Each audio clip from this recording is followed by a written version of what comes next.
할렐루야. 하나님의 은혜 가운데 8월 첫 번째 주일을 맞이하게 되었습니다. 특별히 요즘은 온 나라가 폭염과 이상 고온 현상으로 인해서 몸살을 앓고 있는 시기를 보내고 있습니다. 부디 우리 성도님들 야외 활동 자제하시고 여름철 건강 관리에 각별히 유의해 주시면 감사하겠습니다. 가장 중요한 것은 우리의 건강 관리도 중요하지만 이 모든 노력 위에 주님의 은혜가 더욱더 필요하다는 사실입니다. 오늘 예배 시간 가운데에 바로 이 은혜의 성령께서 여러분 가운데 임해 주셔서 시편 121편에 주님께서 주신 약속의 말씀 한번 같이 읽겠습니다. 시작. 여호와는 너를 지키시는 이시라. 여호와께서 내 오른쪽에서 내 그늘이 되시나니 낮에 해가 너를 상하게 하지 아니하며 밤에 달도 너를 해치지 아니하리로다. 아멘. 밤낮으로 지켜주시는 하나님의 특별한 보호하심의 은혜가 오늘 예배 시간 가운데 임하는 하나님의 놀라운 축복의 예배 시간이 되시기를 주님의 이름으로 축원합니다. 우리는 지금 계속해서 어둠에서 빛으로 조선 선교 이야기에 관한 말씀을 나누고 있습니다. 제가 이번에 시리즈를 준비를 하면서 한 가지 중요한 목표 지점이 있습니다. 그 목표가 뭐냐면 우리의 신앙심에 대한, 우리의 기독교 신앙에 대한 이 신앙심에 대한 자긍심 회복입니다. 여러분, 우리 사회생활하면서 기독교 신앙 떳떳하게 말할 수 있습니까? 이게 쉽지가 않습니다. 때로는 제가 목사로 불리는 것이 밖에서 좀 이렇게 숨기고 싶을 정도로 여러분 이게 우리가 신앙의 아이덴티티를 이렇게 드러내는 것 자체가 쉽지 않은 시대를 살고 있는데 여러분 이제 이번 4주간에 걸친 이 선교사 시리즈를 통해서 우리가 회복하고자 하는 것은 뭐냐면 바로 이 우리가 가지고 있는 이 기독교 신앙의 이것의 자긍심에 대한 회복, 이것이 이번에 목표입니다. 여러분 종교학에서 보면 종교의 목적을 뭐라고 말하냐면 불안심리 해소예요. 그게 이제 종교학에서 가르치는 종교의 필요성인데 여러분 근데 우리 기독교 신앙은 물론 이게 예수 믿는 사람들이 예수 이름을 믿음으로 말미암아 이게 마음의 평안을 받고 위로를 얻는 것, 이것도 여러분 분명한 우리 기독교 신앙의 기능이긴 한데 이 기독교 신앙이라고 하는 것이 개인의 어떤 위로와 개인의 평강으로 그치는 것이 아니라 여러분 이 기독교가 우리나라의 전래됨으로 말미암아 이게 개인의 신앙의 평안의 단계에 머무르는 것이 아니라 정말 우리나라 전체를 이롭게 하는 정말 특별한 은혜가 바로 우리가 가지고 있는 이 기독교 신앙을 통해서 이 나라의 전례가 되었다는 것입니다. 기독교 신앙이 우리나라에 전해지기 전에 여러분 이게 단기로 말하면 올해가 4359년이랍니다. 네, 우리 기독교가 전례가 된 지 140여 년 정도 됐는데 그러니까 우리 기독교가 전래되기 전에 4200년 동안의 한반도 지역의 모습과 기독교가 전래되고 난 다음에 140년간의 역사가 여러분 마치 성형수술을 한 것처럼 이 한반도의 지역의 모습이 완전히 바뀌어버렸습니다. 이거를 아셔야 돼요. 완전히 비포 애프터가 너무나도 확실하게 불교로도 안 되고 유교로도 안 되고 무속으로도 안 되고 뭐 어떤 종교로도 안 됐던 이 나라의 변화의 역사가 여러분 이 기독교의 전례와 이 복음 수용으로 말미암아 140년간의 나라의 역사가 완전히 뒤집어 버렸다는 거예요. 오늘날에 우리가 알고 있는 대한민국의 모습이 바로 기독교 전례 이후의 역사였답니다. 여러분 이거를 좀 아시라고. 너무나도 바뀌었다. 우리 선교사님들 우리나라에 오셔가지고 제일 먼저 하셨던 게 뭐냐면 우리 가지고 있는 이 성경 있죠? 이 이거를 한글 성경으로 번역을 하셨습니다. 그 일을 제일 먼저 누가 감당해 주셨냐면 바로 이 영국의 스코틀랜드 선교사님이었던 존 로스 선교사님이 우리나라 오셔서 누가복음을 제일 먼저 한글 성경으로 번역을 하셨습니다. 그 다음에 우리가 지난주 잠깐 나눴던 이 장대한 양의 구약 성경을 히브리어와 라틴어를 통달하신 레이놀즈 선교사님께서 예레미야서 한 권 빼고 38권을 번역을 해주셨어요. 우리가 그래서 지금 구약 성경을 읽고 있는 것입니다. 그리고 신약의 대부분을 저 세 분, 언더우드 선교사님, 아펜젤러 선교사님, 그다음에 제임스 게일 선교사님, 이분들이 여러분 이제 신약 성경을 번역하시고 그다음에 번역이 오류가 있는 것을 여러분 이렇게 감수를 했어요. 그래서 우리 성경이 여러분 개역, 개정판 이래 써 있죠. 이게 이제 개역 작업을 한 거예요. 한 번 번역으로 끝난 게 아니라 다 이 맞춤법도 고치고 우리 이게 운율을 따라서 이걸 엄청난 작업을 하셨습니다. 사진 한번 보면은 이분들이 한국의 똑똑한 유학생들과 함께 선교사님들이 개정 작업을 하시는 장면이 나와 있죠.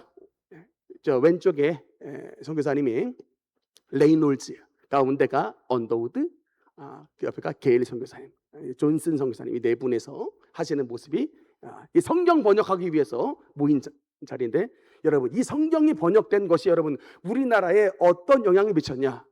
조선 사람들이 한글을 배우게 됐어요. 문맹률이 어마어마하게 없어져 버렸습니다.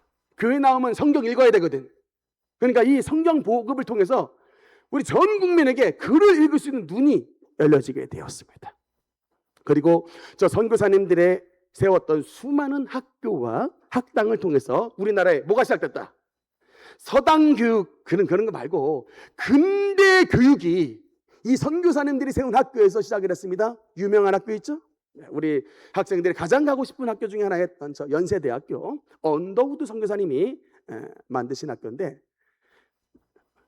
익숙한 장면 나오죠? 얼마 전에 우리 아이들과 함께 연세대학교, 또 이화여대, 서강대부터 우리 서울 시내 주요 학교들을 구경하고 왔습니다. 더운 날이었는데 네. 얼굴 표정은 별로죠? 네. 이렇게 좋은 학교들을 만들어 주셔서 지금 똑똑한 대한민국의 기초를 놓아주신 분이 바로 선교사님들입니다. 그리고 여러분, 그분이 만들어 주신 이 병원이 바로 이제 세브란스 병원이잖아요. 처음에는 그냥 백성들을 치료하는 수준으로 머물렀는데, 여러분 지금 우리나라 의료 수준이 어느 정도까지 올라갔냐면 세계 5손가락 안에 들어가요. 탑 5예요. 우리나라 의료 수준이. 그러니까 이게 갑자기 생겨난 게 아니라고, 갑자기 그냥 의술이 뛰어난 게 아니라고, 이 모든 선교사님들의 피땀이 다 누적이 돼가지고 여러분 오늘날에 이런 명문 대학들, 명문 병원들이 생겨나게 된 그런 기초석의 역할을 하신 분이 누구다? 우리 기독교 신앙을 전래해 주신 선교사님들의 역할이었습니다.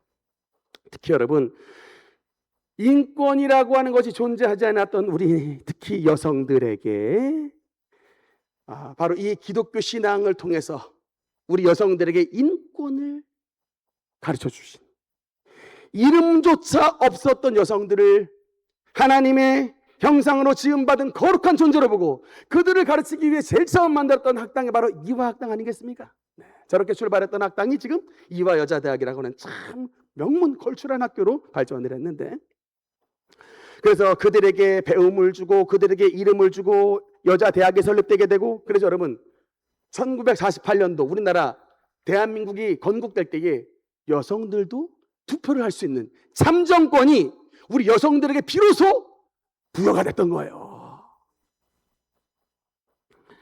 특히 우리 여성들은 정말 예수님을 믿어야 돼. 여러분을 살려주신 게 우리 기독교 신앙이야. 100년 전에는 이런 모습이 아니었다고요. 여러분 이걸 아셔야 된다고. 여러분 인도 사람들이 참 똑똑한데, 여러분 지금도 인도에 가보면요, 이 천민 계급들이 뭐 수드라 계급, 특히 불가촉 천민이라고 불리는 이 달리트라고 하는 불리는 이런 사람들은 아무리 똑똑해도 필요 없어요. 천민 출신이면 공부 못해. 닿는 거, 이게 손 접촉하는 게 죄가 되는 그 시대가 지금 여러분 인도예요. 지금도 그런 차별이 존재한다니까요. 이 땅에 이런 차별의 정서를 완전히 일소시켜 주신 것이 바로 이 기독교 신앙을 통해서 이 나라를 하나님 안에서 평등한 존재로 만들어 주신 것이 바로 기독교 신앙이라는 것입니다. 그래서 4,000년 이상 지닌 이 한반도의 이 민낯을 하나님의 은혜로 바꿔 놓으신 분이 바로 우리 기독교 신앙이고, 그것을 전해 주신 분들이 바로 선교사님이시기 때문에 우리가 누구냐? 바로 그 신앙인들의 후손들이라는 거예요. 신앙인으로서의 영적인 자긍심을 가지고 있는, 영적인 자긍심을 가지는 여러분의 삶이 되시기를 주님 이름으로 축원합니다.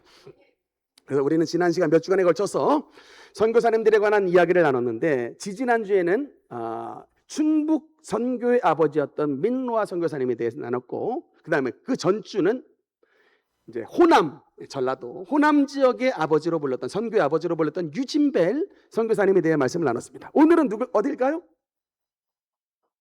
이제 영남이죠. 네, 영남 지방, 경상도 지방에 대한 이제 설교의 말씀을 나눌 텐데, 혹시 우리 성도님들 가운데 경상도 지방 출신, 고개 끄덕끄덕, 목사님 저 영남 지방 출신입니다. 경상도 끄덕끄덕, 네, 있으시죠?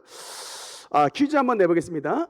우리나라 영남권 선교에 최초로 선교사를 파송하시면서 아주 두드러진 활약을 한 나라가 있어요. 네 나라입니다. 미국, 영국, 캐나다, 호주, 이 네 나라 가운데 우리나라 부산을 비롯한 영남권 선교에 127명의 선교사를 파송한 나라가 어디일까요? 1번, 2번, 3번, 4번. 1번 미국, 2번 영국, 3번 캐나다, 4번 호주. 손가락으로 한번 해보겠습니다. 하나, 둘, 셋. 정답은 4번 호주예요. 모르셨죠? 제가 오늘 이 부분을 좀 말씀을 드리려고. 여러분, 호주, 오스트레일리아에 놀러 갔다 오신 분들 많을 텐데, 여러분, 이게 호주가 우리나라의 매우 귀중한, 엄청나게 소중한 역할을 감당한 선교사를 몇 명 파송했다고요? 127명을 파송한 나라가 바로 오스트레일리아, 호주예요. 여러분, 경상남도 그 진주라고 하는 그 도시에 가면 진주교회라고 하는 큰 교회가 있는데, 최근에 비전관을 건립을 했습니다. 근데 비전관을 건립을 했는데 비석의 모양을 만들었는데, 여러분, 저 비전관의 비석의 모양이 뭐예요? 딱 그렇죠. 호주 지도의 모양이잖아요. 여러분, 오스트레일리아 지도의 모양으로 비전관 모양을 만들었어요. 여러분, 이게 무슨 말이에요? 호주여 감사합니다요. 호주 국가요, 당신들 선교사님 덕에 우리 이 진주 땅에 이런 교회가 세워지게 되었습니다라고 하는 감사의 의미로 비전관을 호주 지도의 모양으로 만들어놨다고. 나중에 진주 가시면 진주 교회를 한번 들려보시면 저 비전관을 보고 올 수가 있습니다. 요새 호주에 놀러 많이 가시는데, 호주에 멜버른이라고 하는 도시가 있는데, 그 멜버른에 가면요, 여러분, 스코츠라고 하는 교회가 있는데, 고딕 양식으로 세운 아주 예쁜 교회인데, 저 스코치 교회가 뭐냐면 우리나라의 메인 그 조선 선교사님들 파송한 핵심 교회가 바로 저 스코치 교회래요. 나중에 호주에 한번 놀러 가면 가보고 싶습니다만 기회가 있을지는 모르겠습니다. 우리나라 선교사님들을 아주 많이 파송한 교회가 바로 저 스코치 교회인데, 그 호주 이제 단독으로 파송한 것은 아니고요. 호주 선교회, 옛날의 이름은 빅토리아, 옛날에 여왕 이름이 빅토리아잖아요. 빅토리아 장로회라고 하는 호주 선교회에서 우리나라의 선교사님들을 파송했던 그것이 바로 이제 저 교회가 쓰임을 받았는데, 최초의 우리나라 호주에서 오셨던 선교사님 이름이 누굴까요? 이름을 한번 따라 하시겠습니까? 헨리 데이비스. 혀를 좀 굴려주세요. 헨리 데이비스. 헨리 데이비스라고 하는, 그냥 우리 줄여서 데이비스 선교사님. 경상도 지방에 가면요, 장로교인들은 저 데이비스 선교사님을 잘 알아요. 우리가 여러분 언더우드 잘 알죠? 이거 서울 경기권에서 신앙생활 하신 분들은 어지간하면 언더우드 아펜젤러 아는데, 저 경상도, 저 경상남도 쪽 통영, 진주, 사천, 합천, 그다음 부산 이쪽 가면 언더우드 선교사님만큼 유명하신 분이 바로 저 데이비스 선교사님이에요. 근데 저는 솔직히 잘 몰랐습니다. 그래서 이번에 설교 자료를 좀 자세히 보면서 저분이 얼마나 위대한 역할을 하셨는가를 다시 한번 새삼 놀라게 됐는데, 한국명 이름이 덕배시예요. 덕배시. 데이비스이기 때문에 덕배시 선교사님으로 불렀다고 하는데, 여러분, 이 데이비스 선교사님이 그 호주의 멜버른 대학에서 공부를 하시면서 자연과학과 고전어를 공부하시는, 하나님을 우리나라에 보내시는데 수석 출신 아니시면 안 보내시나 봐. 또 최우등 졸업이에요. 멜버른 대학의 최우수 졸업. 데이비스 선교사님, 너무나도 똑똑하신 분인데, 그 공부 잘하신 분이 은혜를 받아가지고 가만히 있을 수가 없는 거예요. 인도 선교사로 제일 처음에 20살에 갔습니다.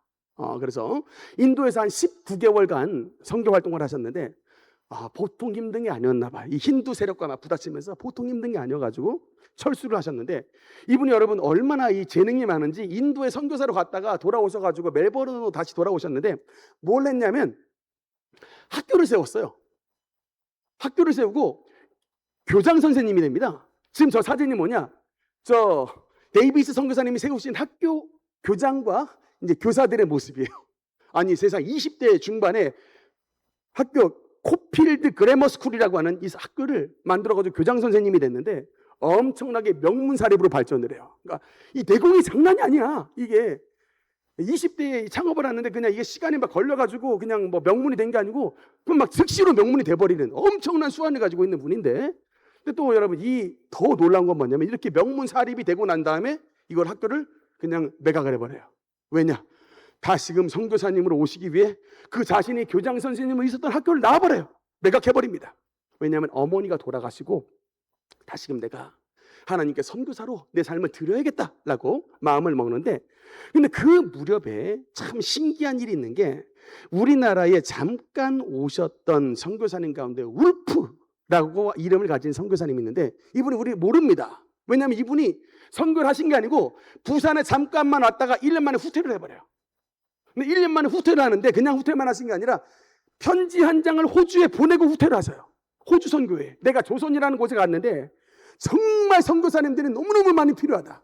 영적인 불모지긴 하지만 그러나 정말 여러분들을 기다리고 있으니 호주 선교사시여 이 조선 땅에 오라고 하는 이 막 긴박한 필요성을 담긴 강력한 편지를 보내는데 그 편지를 읽고 데이비스가 엄청 감동을 받습니다.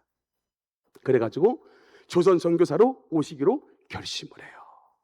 들어오십니다. 아내 메리 데이비스와 메리 데이비스와 1889년 10월 달에 조선에 오시는데, 여러분 우리가 왜 저 선교사님에 대해서 몰랐냐면 이유가 있어요. 왜 몰랐냐면 조선 땅에 1889년 10월 달에 오셨는데 5개월 동안 언더우드 선교사님과 함께 한글 교육을 합니다. 한글 교육을 받고 이제 선교하시기 위해서 이제 그 언어 공부를 하시고서 딱 이제 한글 교육 끝내고 6개월째에 어디로 출발하냐면 부산으로 가요. 경남 선교의 큰 꿈을 가지고 부산으로 가는데 저 같으면 마차를 타고 갔을 것 같아. 그런데 이분이 마차를 타기를 거절해요. 그리고 뭘 선택하냐면 20일이 걸려서 부산까지 걸어가는데, 걸어가면서 조선 사람들을 직접 만나서 선교하겠다는 일념으로 서울서부터 부산까지 20일이 걸려서 걸어갑니다. 문제는 이 걸어가는 여정 가운데에 별로 돈이 없는 거예요. 그러니까 오는 비 쫄딱 다 맞고요. 먹지도 못해요. 그러면서 뭐 엉금엉금 뭐 진짜 기어가듯이 힘들게 부산까지 도착을 했는데 그 가는 여정에 그만 천연두와 폐렴에 감염이 됩니다. 그리고 1890년 4월 4일 날 부산의 천신만고 끝에 도착을 하는데 4월 4일 도착, 4월 5일 사망. 4월 5일 날 돌아가셔요. 데이비스 선교사님이 34세 나이에. 아니 복음 한번 제대로 외쳐보지 못하고 부산 땅에 4월 5일 날 도착하자마자 돌아가셔요. 헨리 데이비스. 그분이 이제 부산으로 내려가는 여정에서 이제 일기를 다 기록합니다. 뭐 용인, 과천, 수원 이런 이 지명들이 써 있죠. 내려가시면서 일기를 다 기록하는 거예요. 네, 그래서 34살의 나이에 급성 폐렴과 천연두로 돌아가시게 되는데, 저 사진은 이제 그의 동생이었던 헨리 데이비스 동생의 남동생의 부인 제수 씨죠. 제수 씨와 그 조카가 20년 있다가 부산 지역에 이 데이비스 선교사님 묻혔던 그 장소에 왔는데, 안타깝게도 지금 저 데이비스 선교사님 묘지가 없습니다. 왜냐하면 부산의 영주동에 초량마을이 있는데 재개발이 나가지고 다 밀어버렸어요. 근데 다 밀어버려가지고 선교사님의 묘지도 다 밀려버렸어. 찾을 수가 없습니다. 그냥 이곳에 묻히셨다라고 하는 그런 기록만 남겨 있어요. 그래서 언더우드 선교사님이 이 데이비스 선교사님을 뭐라고 말을 하느냐? 한국에 찾아온 선교사님 가운데 가장 훌륭한 사람이었고, 가장 열성 있는 사람이었고, 가장 재능이 많은 거룩한 사람이었다 라고 기록을 남겨놓고 있어요. 여러분 이제 호주 선교사가 최초로 호주 선교에서 데이비스 선교사를 파송했는데, 여러분 가자마자 6개월 만에 부고 소식이 왔습니다. 여러분 어떻게 되겠어요? 호주 선교에 발칵 뒤집혀졌어요.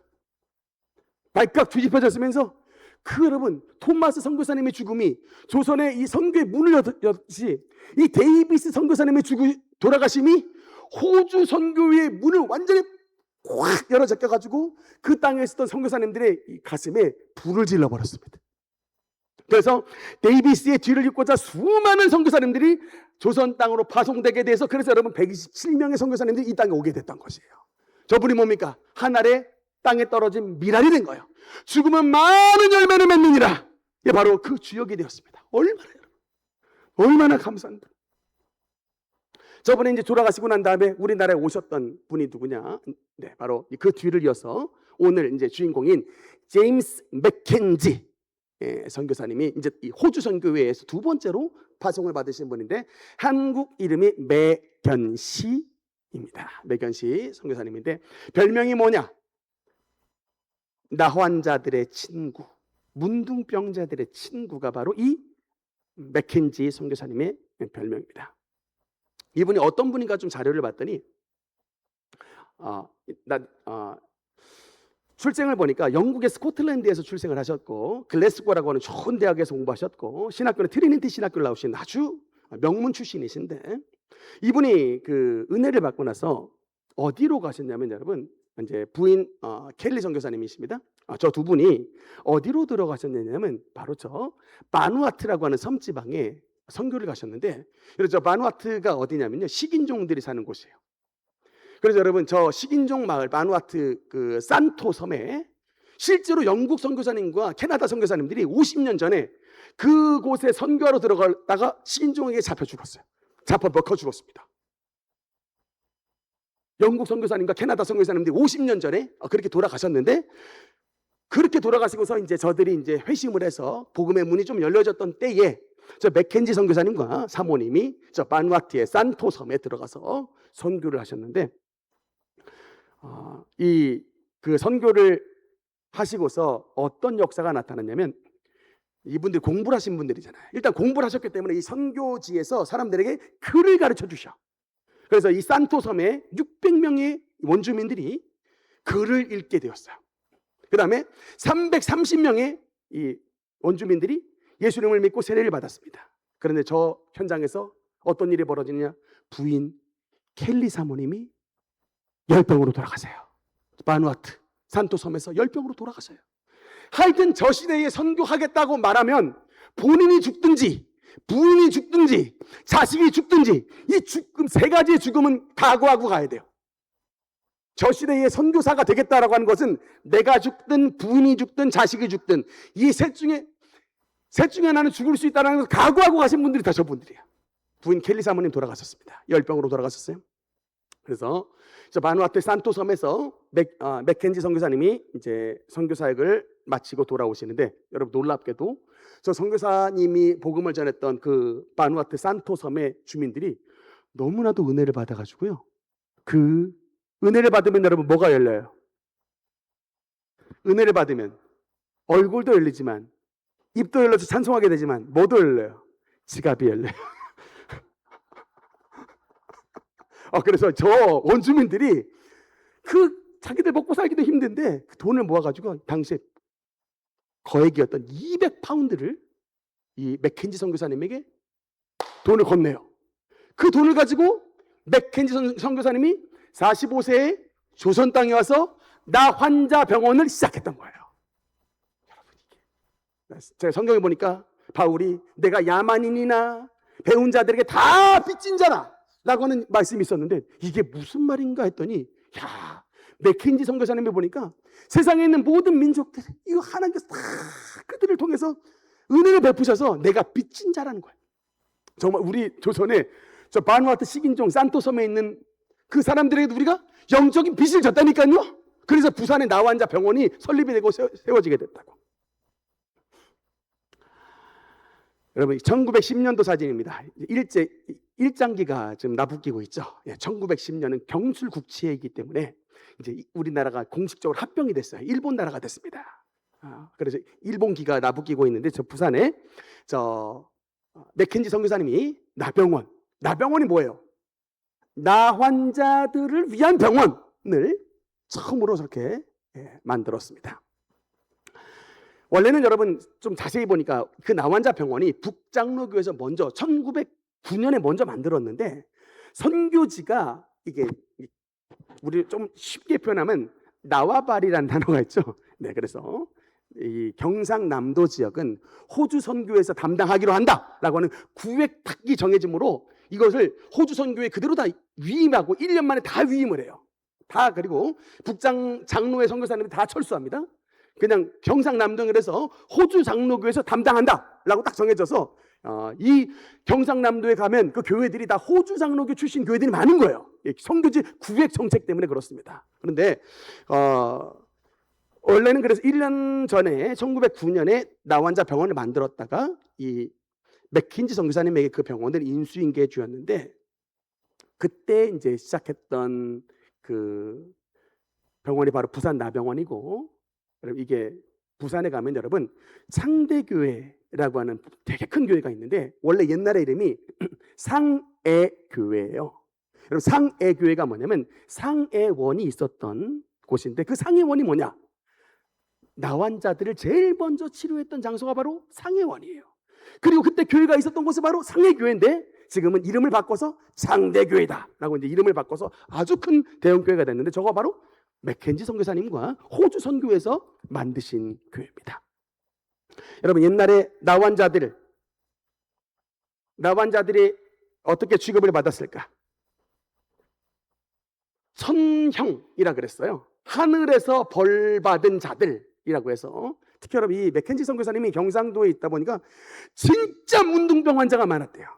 경상도 사람들 이 문디자스가 이 문디가스나 뭐 이거 쓰죠. 이게 그냥 말이 나온 게 아니라 옛날에 진짜 문디가스나들이 굉장히 많았답니다. 그래서 그 사람들 다 옛날에는 정말 뭐 처절한 환경에서 살다가 떠돌다가 죽어나가는 게 나환자들이었는데, 정말 예수 그리스도의 사랑의 마음을 가지고 그 나환자들을 수용했던 곳이 바로 상해원, 그리고 그게 발전했던 게 바로 나병원. 여러분 그래서 그 부산에 가면 기념비가 있습니다. 부산 나병원 기념비, 이게 기록문화재로 지금 남아 있어요. 우리나라에서 나환자들을 직접 치료했다. 부산 나병원 기념비가 실질적으로 존재하고 있고요. 다음 이거는 뭐냐면 맥켄지 선교사님이 영국의 글래스고에서 의학 공부를 하셨어. 하나님이 공부도 괜히 가르쳐 준 게 아니야. 저 같은 사람은 나환자들 고쳐주고 싶어요. 문제가 뭐예요? 의술이 없어. 고쳐주고 싶어도 저희 의술이 없습니다. 그냥 기도를 해줄 뿐이지. 근데 여러분 저 맥켄지 선교사님은 글래스고 대학에서 의과를 공부했다니까요. 이 공부했던 게 이 조선 땅에 와서 나병 환자들을 고치는 도구가 될지 누가 알았어? 여러분, 그러니까 하나님을 사랑하는 자, 그의 뜻대로 부르심을 입은 자들에게는 모든 것이 합력하여 선을 이루는 것입니다. 나라를 살려주시는 거예요. 이 의술을 가지고. 상면이 나와 있잖아요. 저 주변 사람들이 다 여러분 나환자들이에요. 여자 나환자들. 나병 환자들, 문둥병자들을 맥켄지 선교사님이 고쳐주셨어요. 근데 여러분 이게 옛날에 제일 처음에 상해원에 시작했을 때는 의술이 없다 보니까 그냥 돌봐주는 것에 불과하고, 우리 목사님들 주로 뭐예요? 돌아가시기 직전에 그냥 붙잡아주고 천국 소망, 천국 환송 예배드리고 신앙을 전수해드리고 그렇게 보내드리는데, 이제 이 맥켄지 선교사님이 본격적으로 이제 사역하시면서 아주 저 나병원이 세워짐으로 말미암아 여러분 이게 어떤 역사가 나타났냐면, 환자 사망률이 옛날에는 막 50%가 됐는데, 나병 환자가 맥켄지 선교사님이 나병원을 개원하시고 나서 이제 본격적으로 의술 치료를 하시면서 세상에 나환자 사망률이 2%로 줄었대요.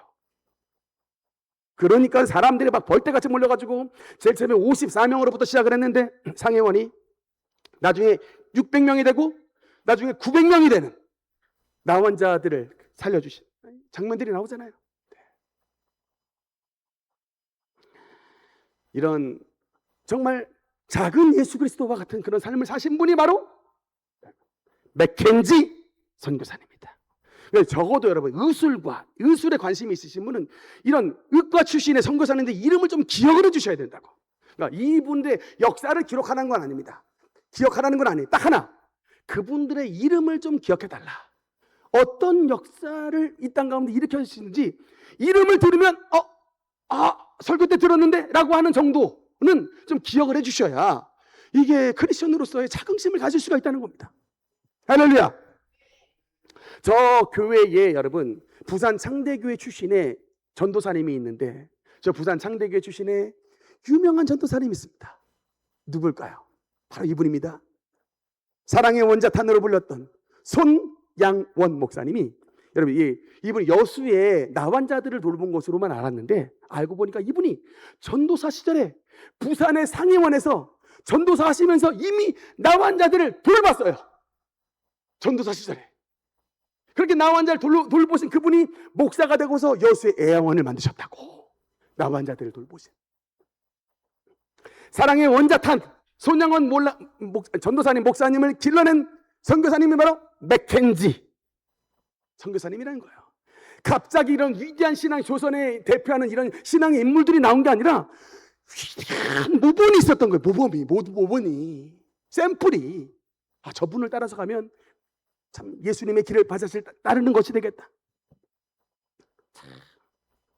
손양원 목사님, 그리고 여러분 저 아까 창대교회 8대 목사님이 누구냐? 주기철 목사님이시더라고요. 이 호주 선교회에서 우리 이 조선에 어마어마한 중요한 역할을 하셨어. 주기철 목사님, 손양원 목사님은 우리 대한민국을 대표하는 목사님인데 그 목사님을 배출한 교회들이 여러분 호주 선교회를 통하여 배출이 됐다고. 근데 제가 놀랐던 건 뭐냐면 왜 우리가 이렇게 호주 선교회에 대해서 몰랐을까? 우리나라의 여러분 선교 역사는요, 언더우드와 아펜젤러를 중심으로 이루어졌어요. 저 경상남도 호주에 대한 이야기는 몰랐어요. 이게 왜 몰랐을까 봤더니 여러분 이게 알고 보니까 저 호주 선교사님들이 독립운동에 앞장섰어요. 그러니까 일본에 봤을 때에 이 호주 선교사님들이 완전히 눈에 가시야. 그래서 여러분 이게 이 다음에 보면요, 이 베든 병원이라는 곳이 있는데 우리나라 최초의 정신과 의사를 이제 고용해서 최초로 시작한 교회인데 이런 선교사님들 사실 얼마나 좋은 병원들이에요. 만드신 병원들이. 근데 일제에서 호주 선교사님들을 독립운동한다고 싹 다 쫓아내버렸어요. 전부 다 쫓아내버리고 그리고 그 호주 선교사들이 이 조선 땅에서 활약했던 그 모든 자료들을 전부 소각해버렸습니다. 그래서 자료가 없는 거예요. 그래서 너무나 가슴이 아팠어. 아니 이렇게 위대한 사역을 하셨던 이 선교사님들의 자료가 어떻게 이렇게 안 남았을까 봤더니 이 악랄한 일제가 다 불살라버려가지고 호주 선교사님들이 이 땅에서 흘렀던 이 피와 땀방울들이 정말 이게 자료들이 다 소각돼버린 이런 비극이 일어났더라고. 근데 여러분 그럼에도 불구하고 어떤 일들이 또 있었냐면 그 맥켄지 선교사님의 딸내미 가운데 사진을 조금 확대시켜 주시면 그 맨 위에 왼쪽에 파트가 왼쪽에 분이 큰 딸이시고요. 가운데가 바로 이제 둘째 딸인데 큰 딸이 헬렌, 둘째 딸이 캐서린인데 저 헬렌과 캐서린이 아버지 맥켄지의 뒤를 이어서 우리나라에 들어오셨습니다. 얼굴을 보니까 바로 헬렌 맥켄지, 둘째는 캐서린 맥켄지인데 이분들이 여러분 부산에 일신 부인병원이라고 하는 병원을 설립을 하기 위해 우리나라에 들어왔는데 언제 들어오셨냐? 1952년 6.25가 터진 해에 아버지의 뒤를 이어서 우리 전쟁통에 아이를 낳는 산모들을 돌보겠다라고 하는 신념을 가지고 호주에서 우리나라에 들어오셨어요. 사실은 저분 분은 보니까 2차 세계대전에 참여하셨던 여장군 같은 분들인데 우리 52년도에 6.25 전쟁이 벌어지고 있는 이 한반도 조선 땅에 들어와서 일신 부인병원을 만들어 주셨습니다. 그럼 지금 그 일신 부인병원의 이름이 뭐로 바뀌었냐? 일신 기독병원으로 바뀌었습니다. 부산에 가면 저 병원이 있어요. 그래서 수많은 산부인과 병원을 만드셨는데 수많은 아이를 출산하는 여인들을 치료해 주셨던 분들이 바로 이 헬렌 선교사님과 캐서린 사모님인데 이분이 2012년도에 우리나라에 내한하셨어요. 90세 나이에. 지금은 돌아가셨습니다. 근데 여러분 여러분 같으면 병원을 외국에 만들어 줬습니다. 어떻게 하시겠어요? 여러분이 힘들어가지고 산부인과 병원 만들었어요. 어떻게 하시겠어요? 자식에게 물려주기가 쉽잖아요. 저분들 어떻게 하셨느냐? 그냥 물려주고 떠났어요. 그 병원을 물려주고 그냥 떠났어. 저는 이 선교사님들이 가지고 있는 이 마음이 도대체 저분은 탐심이란 것은 어디 있는가? 욕심이란 것은 어디 있는가가 궁금한 거예요. 아니 그렇게 일평생을 들여가지고 50년대 이렇게 병원 만들었으면 후손들에게 물려주기도 누가 뭐라 그래요. 설립자인데. 그냥 깨끗하게 물려주고 가시는 거야. 그냥 2012년에 내한하셔가지고 그 병원 다시금 보고 자기들이 세웠던 교회 보고 가셨어. 그 자료가 여러분 유튜브에 다 나와 있어요. 야, 가슴이 얼마나 뭉클한지 몰라요. 우리가 배워야 되는 선교사님들의 이 핵심 포인트가 바로 이것이에요. 그분들이 세웠던 병원과 그분들이 세웠던 학교와 그분들이 세웠던 교회도 중요한데 그분들이 우리에게 보였던 그 마음씨는 정말 예수님을 닮은 마음이라고. 그러니까 우리가 잃어버린 게 바로 이걸 잃어버렸다고요. 우리 조선이 선교사님들이 뭘 잃어버렸는가? 그분들의 이 예수님을 닮은 그 거룩한 마음들을 우리가 잃어버렸어. 다 욕심쟁이들만 남아가지고 지금 그냥 아귀다툼하고 싸우고 있다니까. 누가 재단 이사장 되냐 그래가지고 맨날 싸우고 있어. 누가 총회장 되냐고 맨날 싸우고 있다고. 야, 이게 그분들이 물려준 게 이게 아닌데.